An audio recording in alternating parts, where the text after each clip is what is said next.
Bos días, galegos. Aquí, sempre en Galicia. Audición radial ao servizo do arte e da cultura do povo galego que dende o 3 de setembro de 1950 é transmitida todos os domingos. Que tal, amigos? Bos días, benvidos unha vez máis ao noso programa Sempre en Galicia, que está a punto de cumplir 75 anos de vida. A audición de radio máis antiga do mundo é que vamos a cumplir 75 anos. Temos hoxe unha visita moi especial, pero vamos pouco a pouco. Está comigo Francis Queixo. Que tal, Francis? Moi bons días, fríos pero vos. Que che parece se arrancamos? Me pareceme estupendo. Pois vamos con música.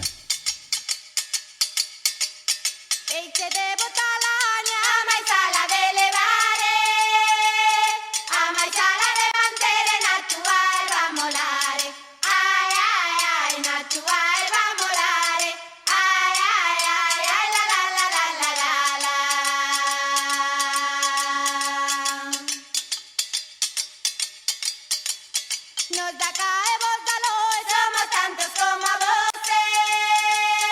Mataremos un carnero y os collón serán pa voce. Ay, ay, ay, os collón serán pa voce. Ay, ay, ay, ay, la la la la la la la.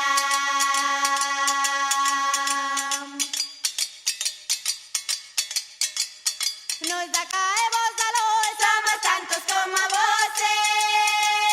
Pasa o río polo medio, morriñoso sodes voce. Ai, ai, ai, morriñoso sodes voce. Ai, ai, ai, ai, la la la la la la la.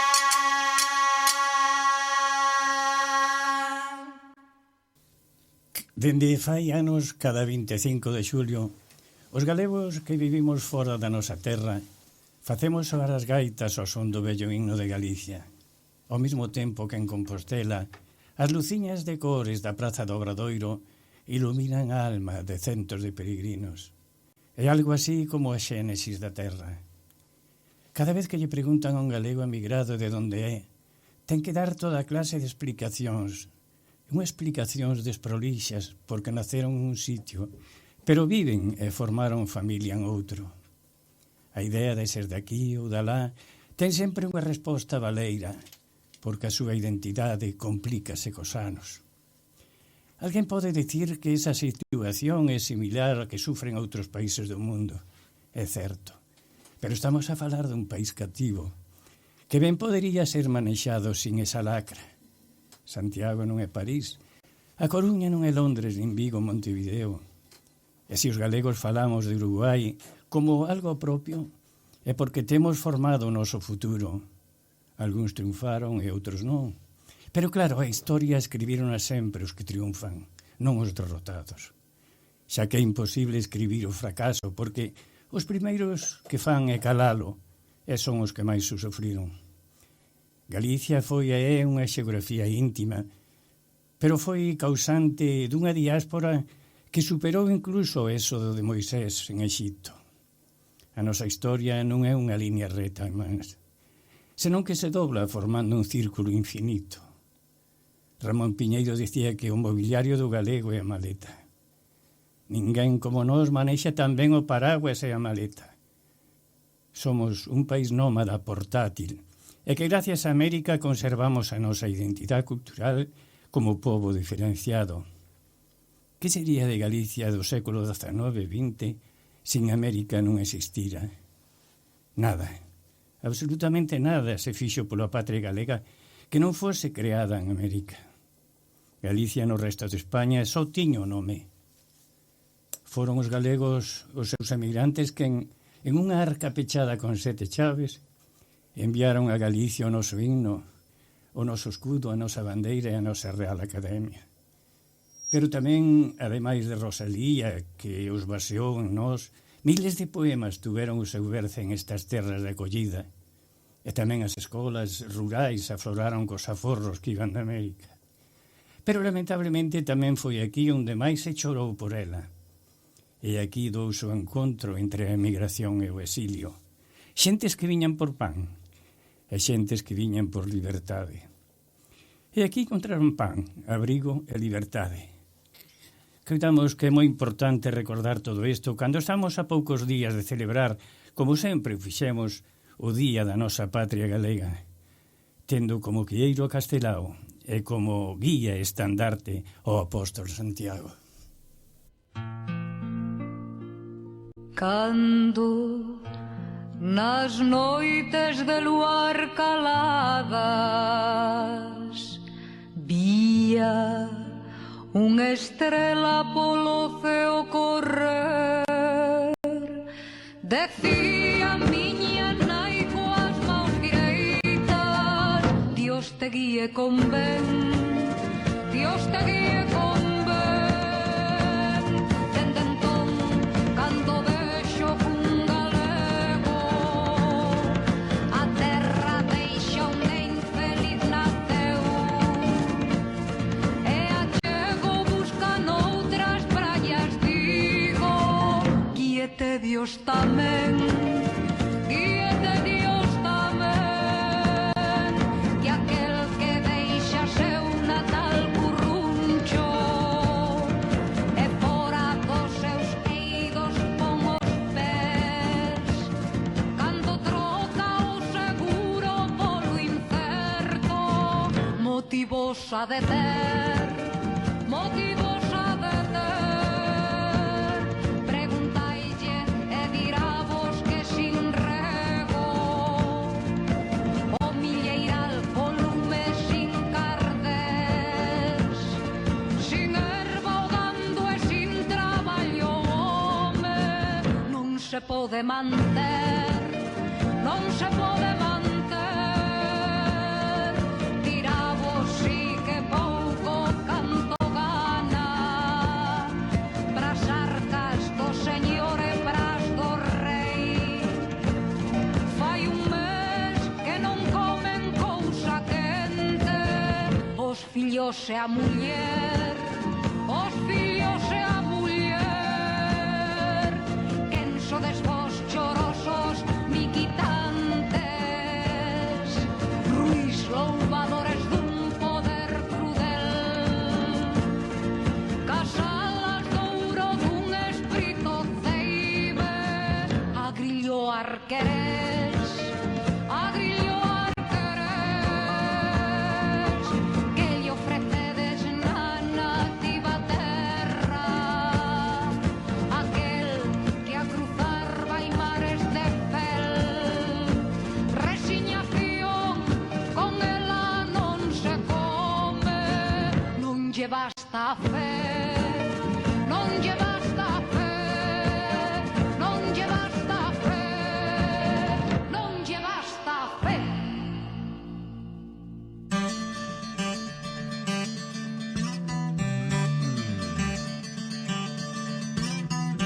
Bergantiños es la ortopedia más completa del Uruguay. Todo tipo de prótesis, férulas y ortesis, miembro superior e inferior. Bergantiños tiene los técnicos más especializados para atenderlos en sus flamantes consultorios. Bergantiños, Chanay Joaquín de Salterain, teléfono 2400-2739. Hola, desde Cucha te queremos invitar a que formes parte de nuestra comunidad en YouTube. Cucha TV es nuestro canal de comunicación que te hará conocer de primera mano todas las novedades de tu compañía amiga. Suscríbete y hacé como miles de uruguayos que ya integran la gran familia de Cucha TV. Cucha, siempre iremos contigo.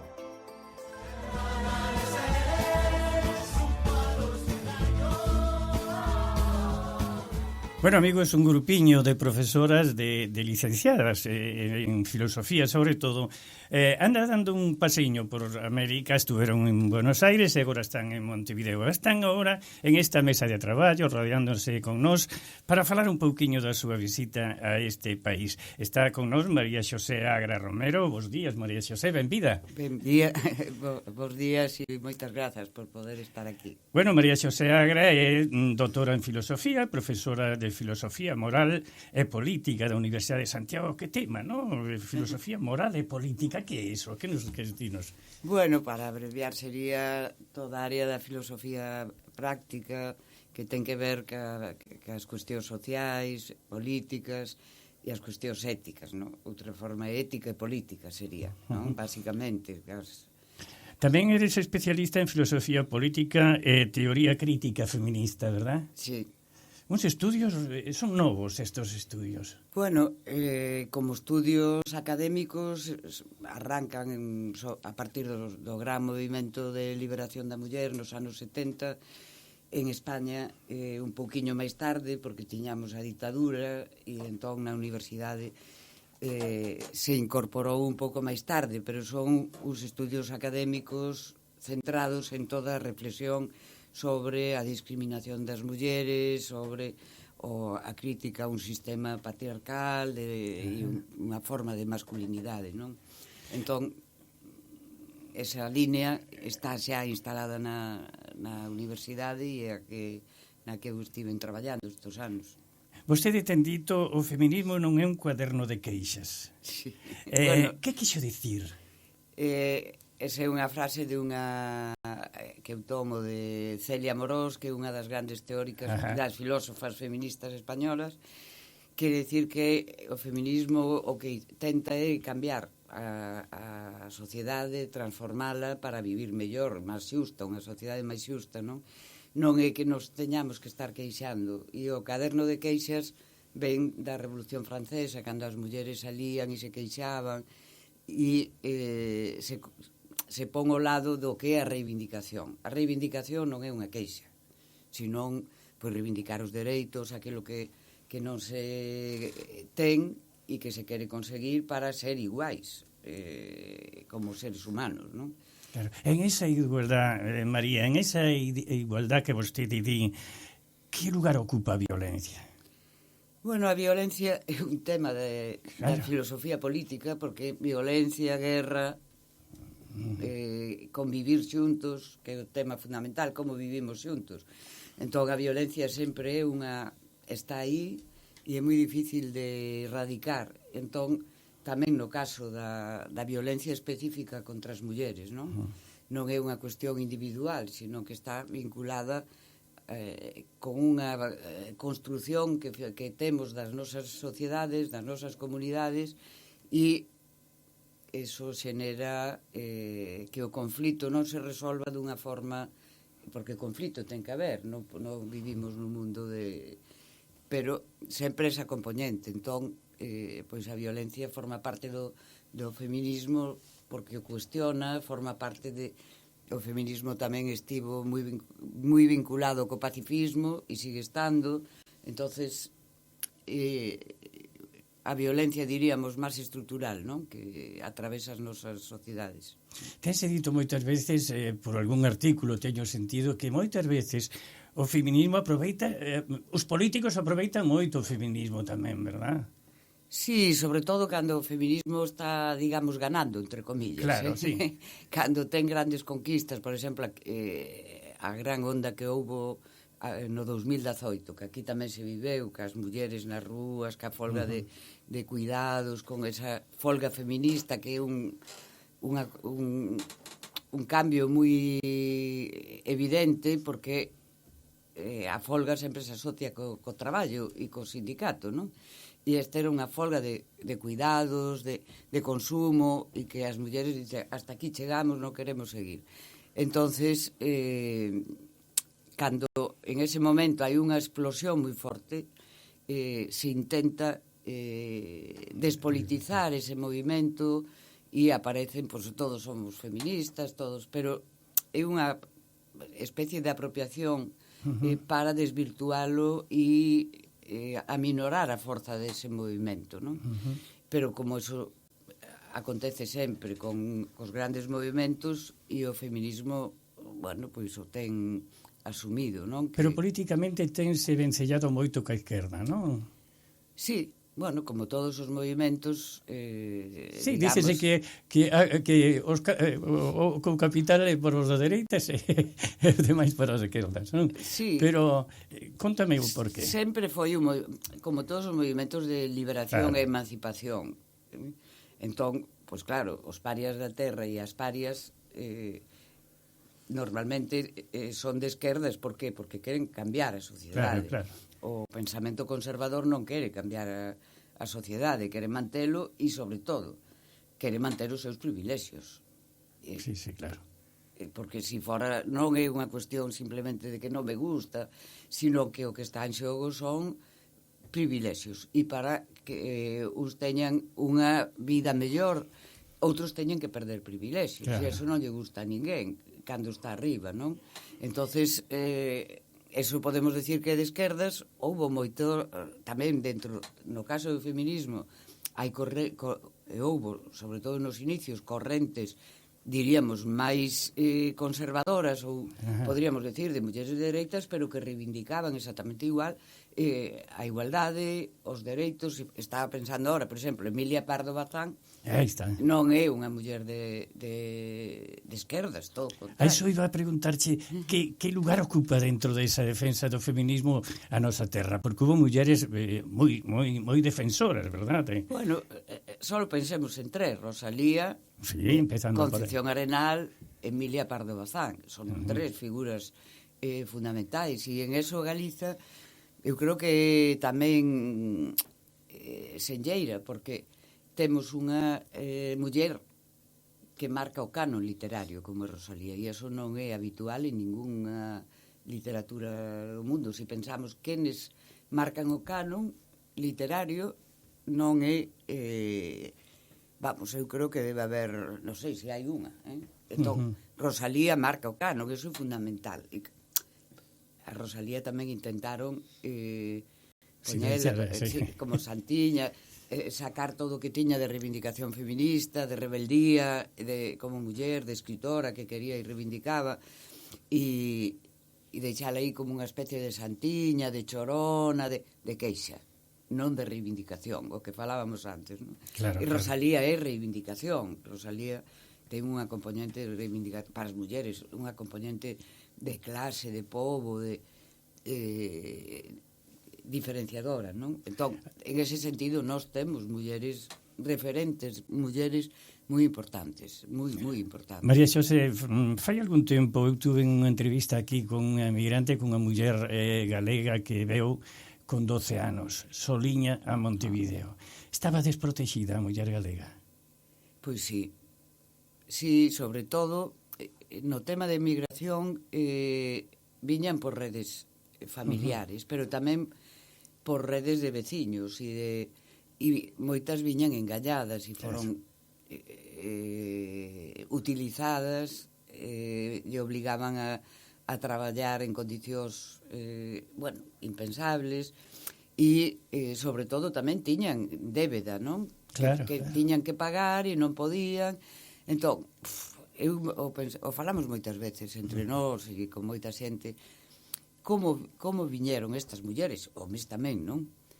Como cruzaron sin analfabetos, a distancia, sin referencias.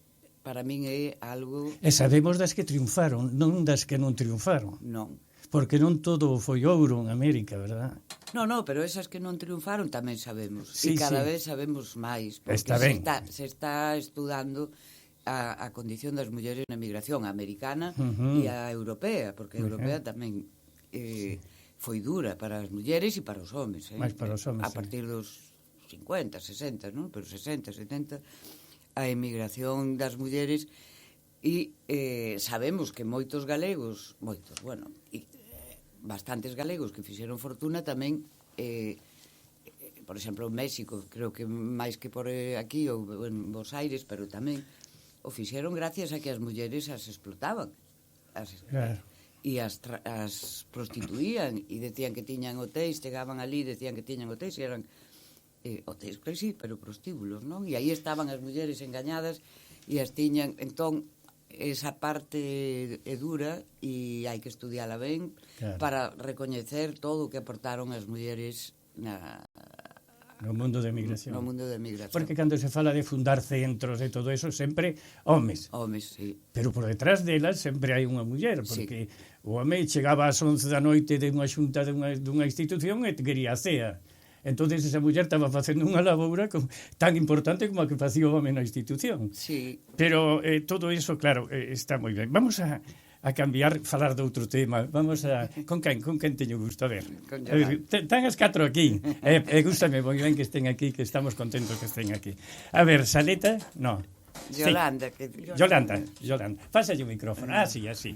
Yolanda, bueno, tamén bos días, antes de nada. Moi bo día. Yolanda, contame un pouquiño, que vistes en Bos Aires? Que vos gustou de Bos Aires?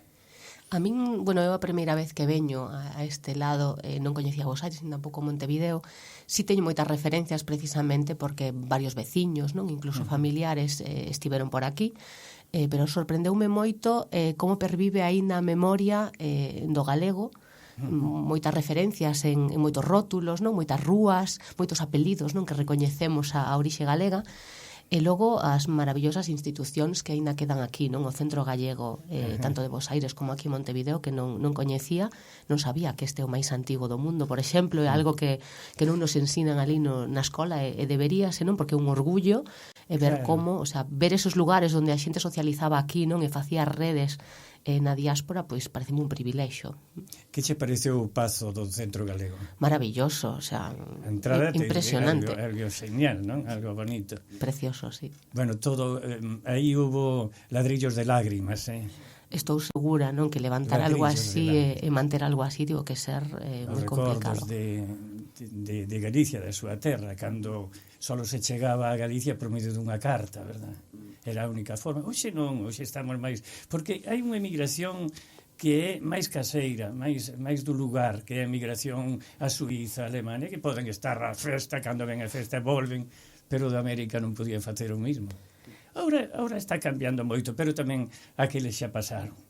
Aqueles que os pasaron xa non están, a maioría. Temos un hogar español de ancianos aquí, con 100 e pico de velliños galegos, que nos están escoitando, que ahora mismo nos están escoitando, que comparten sempre con nos esta hora. Unha velliña dixonos unha vez, unha tal Carmen era, non?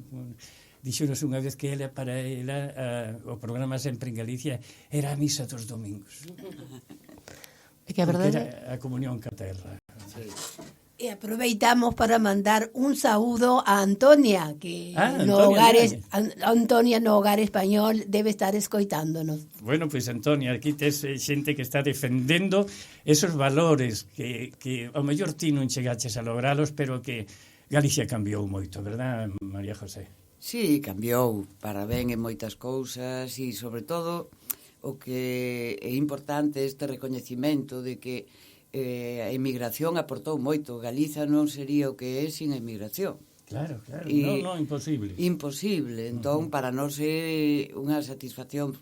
E nos gustaría que a xente que non pode ou non vai a regresar, pero que teña un vínculo, que sexe recoñecida, que poda sentirse agarimada polos que quedamos ali, pero que todos temos e todas temos un vínculo con América e que a emigración, nas nosas familias... Hai poucos galegos que non teñen algo aquí, sí, non? Nas nosas familias todos temos varios veciños. Non sei se era Piñeiro que dicía, en todos os lugares do mundo hai un galego que chora por outro, non? Sí, e é certo. E é certo, hai un galego na lúa. Tamén, bueno. Sí, hai un galego na lúa, non?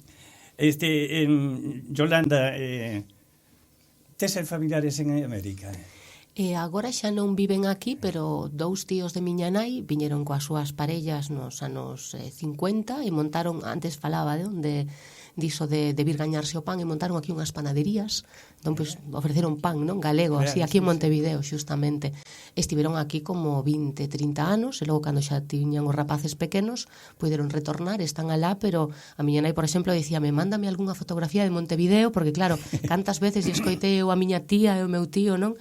E falar dese preciosa terra que os acolleu e onde deixaron a tantas amizades, de feito a miña nai soña con poder vir aquí algún día, non? Para ver parte dese pasado familiar, non? O sea, creo que foi don Jacinto Benavente unha vez na Plaza de Abastos de Santiago que se encontrou cunha nena que estaba pedindo limosna e dixolle don Jacinto, é que vas a querer cando seas grande? Ai, señor, cando sea grande marcho para Montevideo. E dixolle don Jacinto, para Montevideo, por que non vas para Madrid? E dice, non, para Madrid é moi longe. Son esas cousiñas que ten o mundo da emigración, que forman parte da historia de Galicia. Indiscutiblemente. María Xosé, que levades de Montevideo? Que impresión levades? Pois eu levo esa imaxe do centro galego, de tanta xentiña que pasou por ali.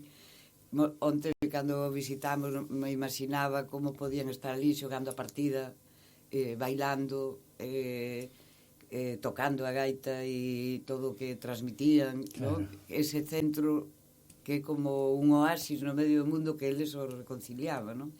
E iso a mí me emociona, ¿no? Conocedes o Patronato da Cultura Galega? O daqui non fomos. Pois hai máis de 2000 libros aí esperando para veros, unha casa estupenda tamén.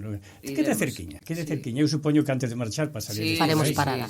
Tedes que conocelo porque ali está todo o recordo dos amigos de Castelao que fixaron posible esta audición sempre en Galicia, é que hoxe está amparada precisamente polo Patronato da Cultura Galega. Esta audición forma parte do Patronato da Cultura Galega. Escoitas en moitos sitios, en Bos Aires, no sur de Brasil, en todo o Uruguai. Pero, que vos parece, Yolanda, que che parece o feito de que desde América se faga un programa de radio en galego? A min pareceme maravilloso porque precisamente, non, o sea, máis que xuntarse galegos, vivir en galego, falar en galego, o sea, ter oportunidade de poder empregar a lingua con alguén, iso é o maior nexo que temos coa nosa terra, non? E de feito, pois hoxe en día en Galicia xa hai moitas xeracións que van falando máis o castelán que o galego. Ver que aquí se valora que as xeracións de fillos de galegos tamén recuperan a lingua, non? E viven nela, pareceme que algo que nos ensina moito a nós e que nos axuda tamén a revalorizar. E ti, María Xosé, que che parece esta audición sempre en Galicia? Bueno, a mí me parece fantástico, son 75 anos, que eso, sabendo que... Foi o primeiro homenaxe que se lle fixo a Castelao, poñerlle o nome de sempre en Galicia a isto, claro, pero visto a Dio foi o que inventou de facerlle... Claro, pensar que se mantén durante 75 anos é unha... Porque además ahora vivimos unha cultura de usar e tirar, de consumo, e que non dura prácticamente nada. Pensar en que o esforzo de tanta xente durante 75 anos... Tuvemos moitos problemas tamén, Mira que sí, no franquismo tuvemos moitos problemas. Supoño. O feito de non poder entrar no consulado, o feito de que quixeron que falaban cos directores da radio para que non salira o programa... algún político como Fraga, por ejemplo, claro. que dixo yo embajador, no se preocupe, el domingo ya no va a salir sempre en Galicia. Esa audición nació para morir. Morreu Fraga, pero a audición sí. Pois por eso digo que mantelo con condicións duras en moitos tempos. Claro, duros, E aínda en condicións normais hai que facer o programa todos os días, alimentalo, cuidalo para que saia nas ondas, non? Non é simplemente chegar aquí e ter unha ocurrencia, sino como articular eso para chegar a xente que se lle quere transmitir e, por suposto, facelo en galego, non? E tamén costa esforzo, pero, bueno, cando se fan as cousas con gusto, pois, bueno... Eu todos os días chova ou vente e teño que estar aquí ao frente. Moitísimas gracias por estar con nós, Falaron só dúas, son 4, que lástima, non? Pero bueno, eles concordan con todo. Moitísimas gracias por estar. Que teñades unha boa volta á terra e que levedes a mellor impresión. Para a próxima visita, falan as dúas que hoxe non falaron. Que teñades unha boa volta á terra e, bueno, un bico ao apóstolo cando cheguedes aló, Un abrazo. Moitísimas gracias. Moitísimas gracias a vos e moito ánimo e moitos ánimos. Por outros 75 máis, non? Gracias.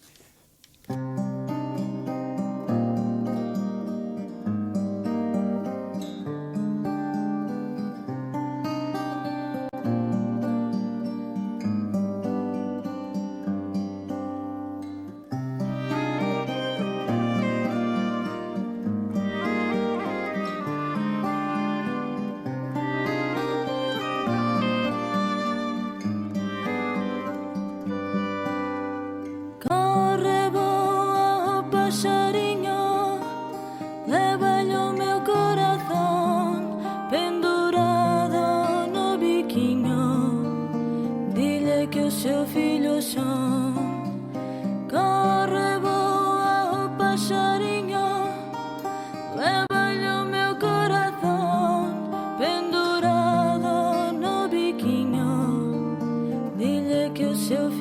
son.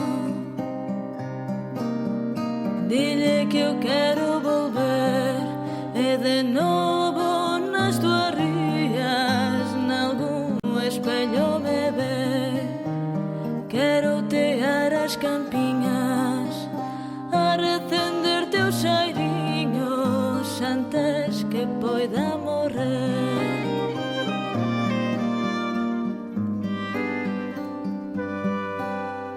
Corre voa o paxariño, lévalle o meu corazón pendurado no biquiño. Dile que o seu fillo son.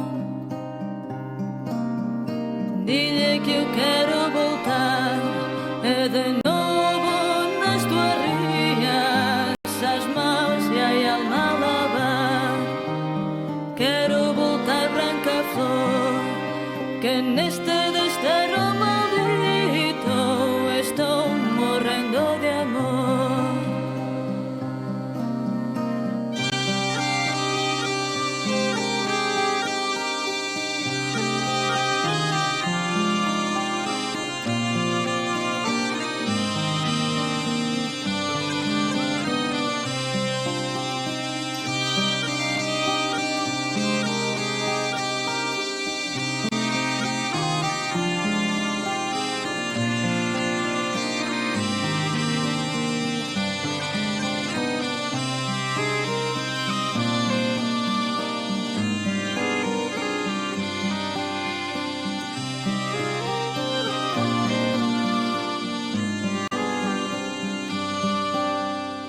Corre voa o paxariño, lévalle o meu corazón pendurado no biquiño.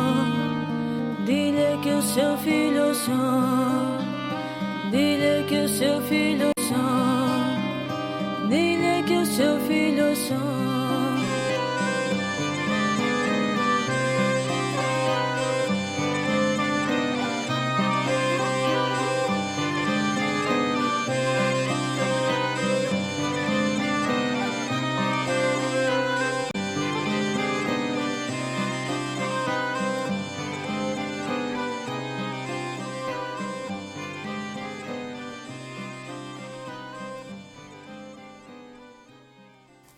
Bueno, ahora vamos, después de despedir a estas queridas amigas que estuvieron con nos aquí en Sempre en Galicia, vamos a repasar, Francis, as novas que nos chegan de Galicia. Se che parece, empezamos por esta. Amplia programación cultural na 41ª Mostra de Teatro de Ribadavia. A mostra, que se celebra nesta localidade ourensá desde o venres 18 de xullo ata o sábado 26, inclúe máis de 35 actividades entre funcións, obradoiros, encontros, foros e accións comunitarias. O representante da Consellería de Cultura, Anxo Lorenzo, destacou a ampla e diversa programación da cita, así como tamén salientou a importancia da iniciativa para a nova creación escénica e teatral galega, ofrecendo un espazo para a visibilidade do seu traballo. Neste senso, a mostra conta con máis de 35 actividades programadas, con presenza galega e internacional. Que bárbaro, non? Bueno, representación galega no Festival Interceltic del Oriente. O Festival Intercéltico celébrase desde fai xa máis de 50 anos. Esta é a 54 edición do festival e terá lugar nesa localidade bretoa de Francia entre o 1º e o 10 de agosto. Cada ano, durante 10 días no comezo de agosto, este evento reúne as 11 nacións celtas na localidade bretoa de Lorient. Elas son Escocia, Irlanda, País de Gales, Cornualles, Isla de Man, Galicia, Asturias, Bretaña, Estados Unidos, Acadia en Canadá e Australia, que únense cada ano á festa. Inclúe no seu programa artistas convidados representando as diversas nacións celtas. No caso de Galicia, a organización propuxo este ano as actuacións da cantante Luz Casal, Xavier Díaz, Lucía Comesaña, o grupo de baile O Fiadeiro e a banda de gaitas Erva Grileira. Que ben, mira que tantos países celtas. Que máis? Temos aquí a Xunta comprométese coa conservación de videoxogos como parte do patrimonio audiovisual, non? O pasado 15 de xullo, o Consello da Xunta deu luz verde á asinatura dun convenio entre a Consellería de Cultura, Lingua e Xuventude e a Fundación Museo do Videoxogo para a identificación, difusión e preservación do patrimonio, ben sellado a este eido en Galicia, na liña do seu compromiso coa protección e divulgación da cultura. Bueno, o home que máis sabe de viños en España, o sea, que é enólogo, é galego. É galego, así é, o alcalde galego de Pontevedra. O alcalde do Porriño, Alejandro Lorenzo, recibiu o pasado mércores 16 de xullo na Casa Consistorial a Pablo Esteves, veciño da parroquia de Atios, en Pontevedra, tras ser recoñecido por sexta vez como mellor enólogo de viños novos de España nos premios Baco 2024, organizados pola Unión Española de Catadores. Esteves sumase o seu sexto galardón nos últimos 7 anos, converténdose nun dos nomes máis destacados da enoloxía estatal. Nesta edición presentou 20 viños, acadando 3 premios Gran Ouro e o recoñecemento a mellor marca nova do ano en España, distinción que xa obtivo en 5 ocasións. O propio Pablo Esteves señalou que este recoñecemento é froito do traballo, do esforzo e do compromiso, e que supón para él un orgullo persoal e tamén un recoñecemento a toda a dedicación que realizamos nas adegas co obxectivo de elaborar grandes viños. Bueno, como falabas antes de Pontevedra, que non podías deixar de nomeala, eu vouche falar da Coruña, que tampouco podo deixar de nomeala. Está moi porque ben. A Coruña construirá un centro de interpretación do Castro del Viña. O Concello da Coruña levou o día xoves 17 deste mes de xulio a pleno a creación dun centro de interpretación do Castro del Viña por un orzamento de 330.000 euros. E que ten que ver iso? De que se trata iso? Tratase de un equipamento de pequena escala e carácter desmontable que ten por obxectivo dar soporte á benvida ao Castro, servir como espazo para actividades didácticas e dar servizo ás campañas arqueolóxicas que se levan a cabo no Castro e que carecían ata agora dunha infraestructura de este tipo.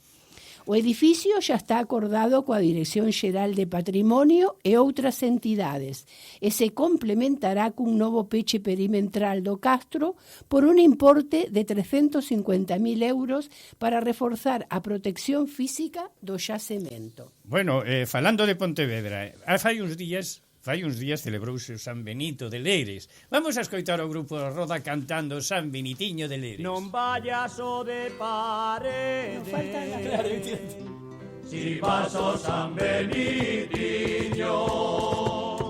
Non vayas o de parede, que hai outro máis milagreiro, que hai outro máis milagreiro. San Benitiño de Leires. San Benito vallo de noite de fe, e mira la requeira, me dera muller, e me dera muller, cada niño, eu vallo da noite de fe. Aquelle foron armare, o San Benito de Leires, aquelle foron armare, tiña un boviño mosto, que tiña un boviño mosto, debaixo do seu altare, saboría baixo vallo da troita de fe, e mira la requeira, me dera coller, que na me dera coller, carne de la niña, saboría baixo vallo da troita de fe. O a velar flores alegra, o pasariño do prado, o vela flores se alega, eu con vela tua cara.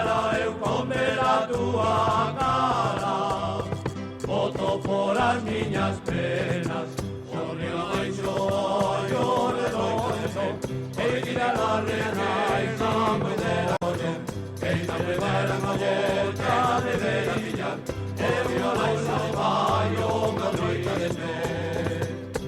Que yo teño ben guardado, e che de dar lo que teño, que yo teño ben guardado. Nena cando foras miña, nena cando foras miña, o claveliño encarnado, sobrio baixo ollo redondo, e mira la nena e non era muller, e non levaron a bota de niño, e unha bolsa de baño para rirme, sobrio baixo ollo redondo, e mira la nena e non era muller, e non levaron a bota de niño, e unha bolsa de baño para rirme. Bueno, vamos a leer este comunicado que nos envía Monterroso, ¿no? Desde Monterroso, noso amigo Monterroso de Besa, enviounos unha nova moi importante para o Uruguai, que é a seguinte. A Xunta asina un convenio histórico co Uruguai para formar médicos no CHUAC, Complexo Hospitalario Universitario a Coruña, e implantar o primeiro programa de trasplante de pulmón. O pasado xoves, 18 de xullo, a Xunta asinou un convenio coa Asociación Española Primeira de Socorros Mutuos de Montevideo para pôr en marcha o primeiro programa de trasplante de pulmón no Uruguai. O CHUAC acollerá preto de 10 persoas desde Uruguai que durante varios meses realizarán os primeiros cursos de preparación técnica e científica sobre este tipo de cirurxía. E non só inclúe a parte médica, senón tamén a aqueles responsables da atención ao paciente.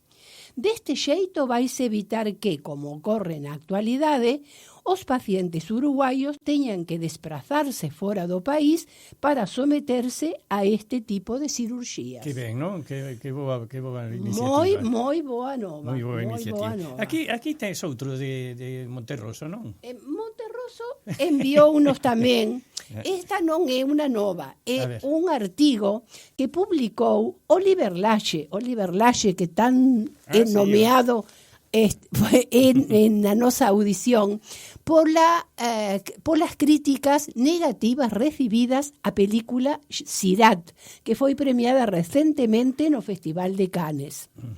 Laxe di: enténdense os soños, enténdese o sexo, enténdese o amor. Estas son experiencias que ninguén aspira a comprender racionalmente, simplemente desfrútalas ou enténdelas a través da sensación. Como moitos sabedes, di Laxe, non me gusta moito explicar as miñas películas, xa que é mal costume intentar entender as obras únicamente coa cabeza. Mais si son de falar das miñas intencións. E cando últimamente me preguntan polas miñas intencións de facer Sirat, respondo lembrando como nalgúnas culturas a xente leva na cabeza un turbante. Esas culturas aínda gardan ese meditar a morte, eses rituais tan necesarios que aquí acabaron sendo case sempre reducidos a puro folclore. Contesto entón que a miña intención facendo Sirat foi esa, poñerme ese turbante da morte na cabeza e invitar o espectador ao mesmo xesto. Por qué?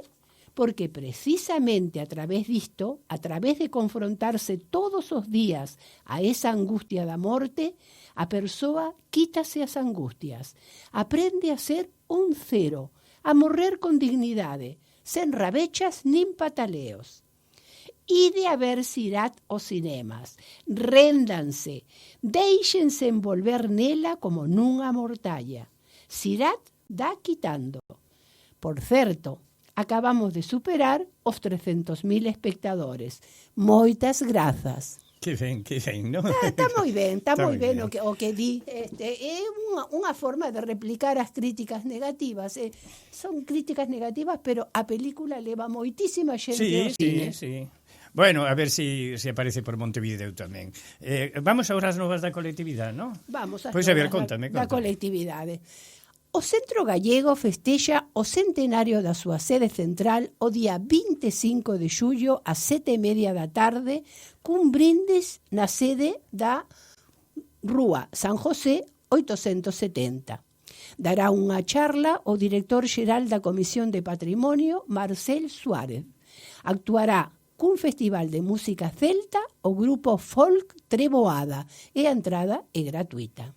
Que máis? Tamén temos que a Federación de Asociaciones Gallegas en el Uruguai invita a concorrer a Praza Galicia, na Rambla Eduardo Acevedo, o día 25 de xullo ás 11 horas. Colocarase unha ofrenda floral no monumento a Rosalía de Castro e actuarán a Banda da Armada Nacional e alumnos da Escola Galicia. O domingo 27 ás 11:30, os grupos de música e danza da colectividade darán un espectáculo na Praza Matriz. Ah, que bueno, ¿no? Tamén isto, ¿no? Sí. Claro que sí. Bueno, que pasa co Sefardís? O Centro Cultural Sefaradí presenta a 6ª edición do Mes da Cultura Sefaradí no Centro Cultural de España. A primeira actividade será o día 6 de agosto e será culinaria. Sabores e aromas, herencia de la cocina ibérica, coa participación da coñecida gastrónoma Alba Sueiras. Ampliaremos información, pois teremos a presencia de representantes do Centro Sefaradí na nosa audición do día 3 de agosto. Ah, van a estar aquí, ¿no? Va a estar aquí presente. Van a vir que aquí. Que ben, van pues a vir aquí. Moi bo traballo, moi bo traballo. Hai algo máis? Vamos ao E patronato. temos as novas do patronato. Claro. As novas do patronato son a primeira o martes 22. Este martes. O martes, o vindeiro martes, ás 7 da tarde, teremos a segunda posta en escena de teatro en castelán, La Ventana Vacía. Tedes que anotarvos en secretaría con Teresa para reservar o voso lugar. O venres 25 de xullo ás 7 da tarde, o Día da Patria Galega. Falaremos dos símbolos de Galicia e compartiremos un brindis. Moi ben. E o vindeiro domingo, 27 de xullo, ás 12:30 horas, teremos a misa en galego na catedral. Recordade o domingo, misa ás 12:30 na Catedral Metropolitana. 12:30 a misa en galego como Claro. todos os anos. Ademais, idevos preparando para a gran celebración do 75 aniversario da nosa audición Sempre en Galicia, que será o día 5 de setembro na Sala Vaz Ferreira da Biblioteca Nacional. Será unha gran festa con entrada gratuita, onde desfrutaremos de importantes espectáculos musicais. Ampliaremos información máis preto da data. Claro que sí. Vamos a escoitar a Luar la Lubre, ¿no? A Luar la Lubre, este é o meu pobo.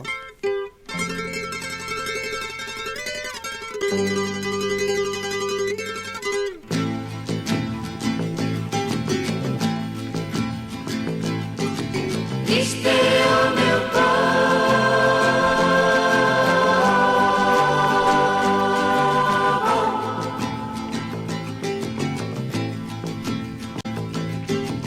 Este é o meu povo.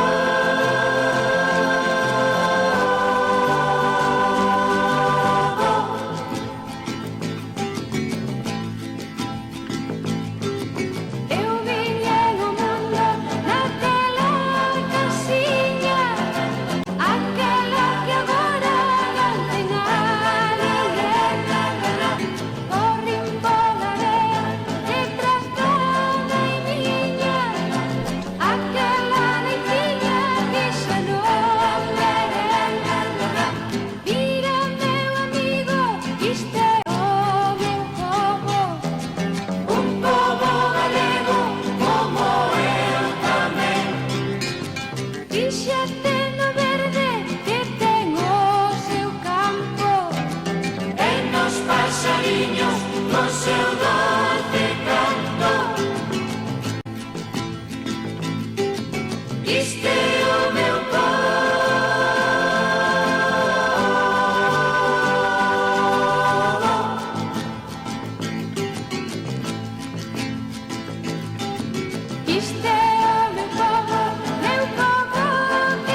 Este é o meu povo.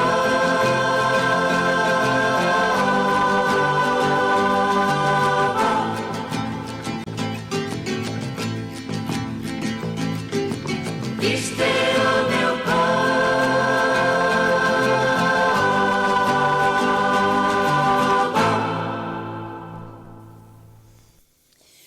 No noso curruncho de hoxe lembraremos a un galego que viviu case toda a súa vida no Uruguai e que estivo estreitamente relacionado co patronato da cultura galega. Supoño que estás a falar de Andrés Pazos, ese gran amigo noso que estuvo moitas veces tamén aquí con nós en Sempre en Galicia. Un home que tivo unha existencia marcada pola honra de inmigrante e a dignidade do resistente. Así foi desde o seu primeiro día de vida, un 16 de xullo de 1945, xusto un lustro antes da xesta de Maracaná. Nacín nunha data que marcou o meu destino. Non podía emigrar a outro sitio que non fora a Uruguai, afirmaba o autor. Nacido en Santiago de Compostela, arribou a Uruguai en 1952 cos seus pais, Aurelio e Prudencia, da man do seu irmán menor, José Antonio. E aquí en Uruguai desenvolveu case toda a súa carreira profesional en teatro e cinema. A pesar diso, é de destacar que Pazos nunca perdeu de todo o seu acento galego. En 1967 foi levado a un novo desgarramento a Bos Aires. Mais pouco despois a familia retornou a Montevideo. Andrés regresou con dúas ilusións. A primeira, reencontrarse co Uruguai, o país eternamente democrático. E de destacar que a Argentina vivía entón a ditadura de Onganía. A segunda ilusión era ingresar ao Teatro El Galpón, emblema maior da arte escénica no Río da Prata. A súa primeira actividade foi como perruqueiro, actividade que compartiu co teatro dende 1969, cando ingresou na Escola do Teatro El Galpón. De ideas progresistas, o seu salón de peiteado da Rúa Mercedes, en Montevideo, converteuse durante a ditadura en punto de encontro de políticos, xornalistas e militantes contrarios ao réxime militar, algúns moi coñecidos como Germán Araújo e outros máis anónimos, converténdose nun verdadeiro lugar de encontro e bastión da resistencia. No ano 1976 o Teatro El Galpón foi clausurado e expropiado e boa parte dos seus integrados deberon exiliarse, principalmente en México. Pazos puido permanecer no Uruguai durante a ditadura militar e así, no ano 1977, con outros compañeiros do Teatro El Galpón, fundou o Teatro da Gaivota, que logrou, logo de moito sacrificio, ter a súa propia sede no centenario Teatro Montevideano Estela, na Rúa Mercedes e Tristán Narvaja. No Teatro Gaivota, Pazos estreou a rebelde obra Sacco e Vanzetti. Eso foi un desafío ao censor que logo lle perseguiu con crueldade e discreción. Tanta que debeu subsistir como vendedor de cosméticos, porta a porta e perruqueiro a domicilio. Era o prezo da dignidade. Traballou na Gaivota durante o período dictatorial, incorporándose ao Galpón en canto o grupo volveu do exilio no ano 1985. Participa a partir desa data nas dúas institucións nunha trintena de postas en escena como actor, director e produtor. En 1992 viaxou a Santiago de Compostela por un mes, pero quedou ali varios anos traballando no teatro, principalmente no Centro Dramático Galego. No ano 1999 regresa a Uruguai. As oportunidades chegan cando nunhas agardas, adoitaba repetir, sen maiores aclaracións, cando se refería á película Whisky, a máis notable película do novo cinema uruguayo desde esa época, rodada no ano 2003. A maioría da xente coñece o polo seu excelente traballo nesa película dos uruguaios Juan Pablo Revela e Pablo Stoll, unha produción uruguaia, argentina, española e alemá estreada no ano 2004, que foi premiada como a mellor película estranxeira de fala hispana nos Goya do ano 2005, así como tamén fixo historia no Festival de Cannes. En whisky interpretou ao modesto fabricante de medias Jacobo Kohler. Ese papel deulle unha notoriedade pública inesperada, ademais de varios premios. Alí representaba a un integrante da comunidade xudía en Uruguai que pasaba os seus días grises sen ningunha relación afectiva como patrón dunha empregada, Marta, tamén sen outro sentido na súa vida que o ir a traballar día a día o taller de Jacobo. O papel de Marta fixo Mireia Pascual, quen estivera unida sentimentalmente a Pazos na vida real. Aínda que o papel cinematográfico desempeñado en whisky deixou un recordo indeleble no público, Pazos, un home alto, afable, bastante máis falador que o seu personaxe Jacobo en whisky, desenvolveu a maior parte da súa carreira no teatro, onde tivo varios galardóns, entre outros o Premio Florencio, e varias mencións nos Premios Compostela de Teatro. Pazos creou un grupo de teatro no Patronato da Cultura Galega, onde formou a varios emigrantes afeccionados e tamén a descendentes de emigrantes que subiron as tabuas obras de autores galegos do século pasado. Cando lle preguntaban, senteste un galeguista, era a pregunta que lle ruborizaba cando alguén facía referencia ao seu compromiso co Patronato da Cultura Galega. Non merezo tanta honra. Galeguista era Castelao, que deu a súa vida pola dignidade. Eu son só un compostelán con morriña, respondía sempre. Tras coñecer que padecía cancro, regresou no ano 2008 á súa terra natal, logo de deixar unha marca indeleble na súa patria adotiva. Retornou a Santiago para vivir cos seus, para morrer cos seus un 14 de xaneiro do ano 2010, tendo soamente 64 anos de idade. Os seus restos mortais descansan na capital de Galicia.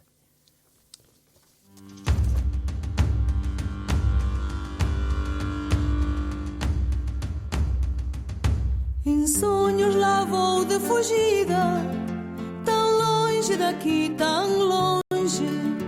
É triste viver tendo a vida tão longe daqui, tão longe. Mais triste será quem não sofre do amor a prisão sem grades. Bueno, amigos, foi todo por hoxe. Volvemos o domingo ás 9 da mañán. Que teñan unha moi boa semana. Supoño que o programa de hoxe gustoulle, eh? Hasta domingo que ven. Lembrade que temos o martes a obra de teatro La Ventana Vacía, en castelán, e o 25 de xullo, o Día da Patria Galega, ás 7 da tarde falaremos dos símbolos do galegos. Ata o domingo.